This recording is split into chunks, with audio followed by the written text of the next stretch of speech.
The upfront presentations are going on this week. Today, NBC, Universal, and Fox held their presentations, although not a whole lot to report wrestling-wise from the involvement of WWE, other than a couple of mentions here or there, which I don't think you can really read anything into.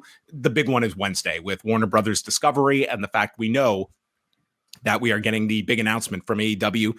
The question becomes how many announcements they are making and what the specifics are. There's a lot of reporting out there. I think everyone understands at minimum you're getting the Saturday night show. The latest report from Wade Keller at the Pro Wrestling Torch is expecting that the announcements this week will be a new Saturday 2-hour primetime program called Collision, a content agreement with the recently rebranded Max streaming service, and roughly $240 million in rights fees overall on an average over the course of a 5-year period. So if that turns out to be accurate, we're going from people speculating about a $1 billion deal to a $1.2 billion deal, give or take, whatever the amount is. A big question of that is a content agreement with Max. What would that entail? Would that be specials? Would that be uprooting your pay-per-view business onto Max? Would it be something like an all-in and we'd see more of those specials? That's a big question because that is certainly a big revenue generator for them. What would they be? That would certainly bump this up. And for the sake of Warner Brothers Discovery, I mean, once we're talking into the billions, like this is a transformative deal for AEW that we will likely be discussing come Wednesday.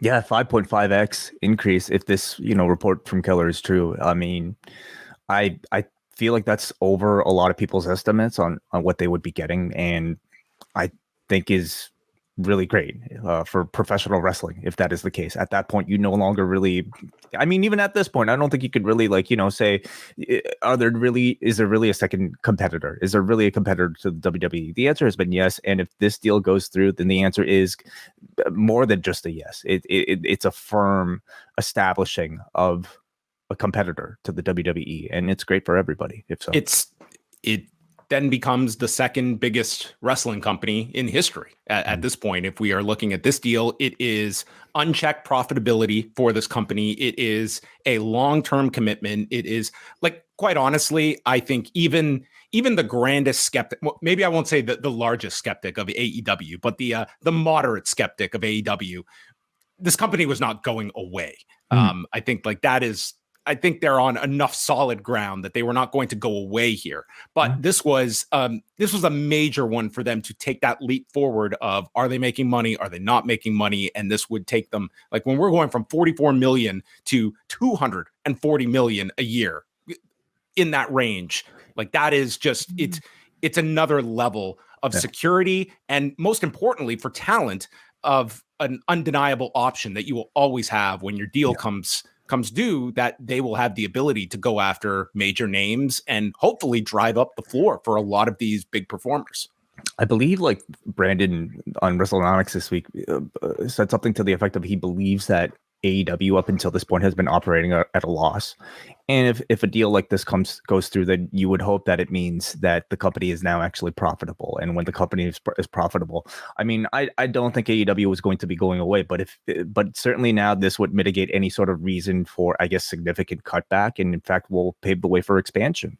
That, I mean, they already have quite the roster, but now they can pay potentially more competitive pricing for people that are even out of their reach, and who knows what else. So yeah. And then it becomes what comes with this financial security, though, is your weekly output. Like, you have to produce all of this content. You have to keep your audience engaged. But that is going to be figured into all of this. Like, this is going to be a tremendous amount of product that both companies are putting out on a weekly basis. And then that becomes, the next evolution of AEW is with the addition of the Saturday night program. It's going to be a challenge to make all of it interesting, but the WWE has been able to make that work. We might bitch a whole lot about these Mondays being 3 hours, but hey, they're still very successful at those 3 hours. They're successful producing 5 hours of, I mean, 7 hours of first run programming along with their pay-per-views. And if it shows you that there's an appetite, there's a appetite for professional wrestling, and maybe AEW can pull it off. Let's see.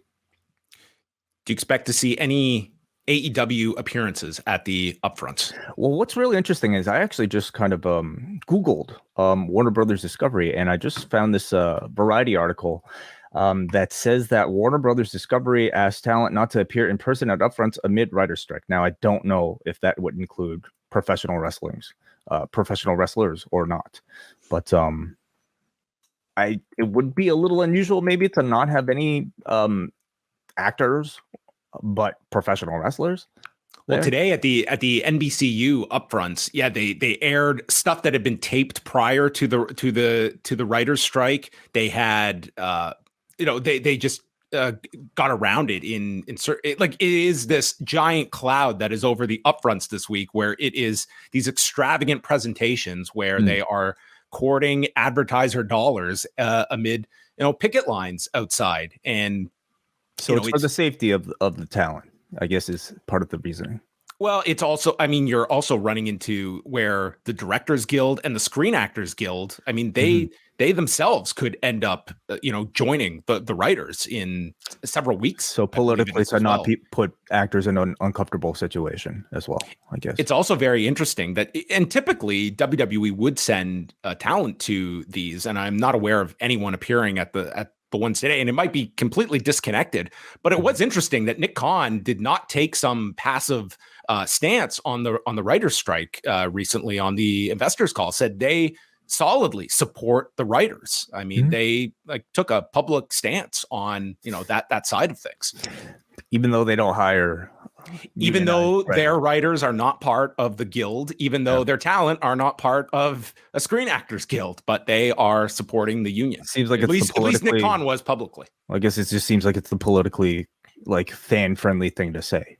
Fan-friendly, but it was this is a company that does not typically take those kinds of public backings of sorts. But obviously WWE very pro-union. Yeah, obviously, clearly. Anyway, we will be talking about this a lot on Wednesday, and on Friday, Brandon Thurston and I will be interviewing Tony Maglio, who is a reporter with IndieWire, and he is attending all of the upfronts. So he will be joining us on Friday, and we'll be doing a big dissection of the AEW deal. Post Wrestling and Poison Rana, we are teaming up. The Forbidden Pour, Post Wrestling and Poison Rana.